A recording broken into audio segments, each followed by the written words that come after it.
يُسَبِّحُ لِلَّهِ مَا فِي السَّمَاوَاتِ وَمَا فِي الْأَرْضِ ۖ لَهُ الْمُلْكُ وَلَهُ الْحَمْدُ ۖ وَهُوَ عَلَىٰ كُلِّ شَيْءٍ قَدِيرٌ هُوَ الَّذِي خَلَقَكُمْ فَمِنكُمْ كَافِرٌ وَمِنكُم مُّؤْمِنٌ ۚ وَاللَّهُ بِمَا تَعْمَلُونَ بَصِيرٌ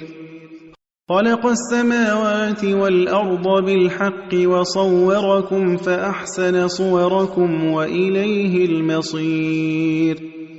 يَعْلَمُ مَا فِي السَّمَاوَاتِ وَالْأَرْضِ وَيَعْلَمُ مَا تُسِرُّونَ وَمَا تُعْلِنُونَ ۚ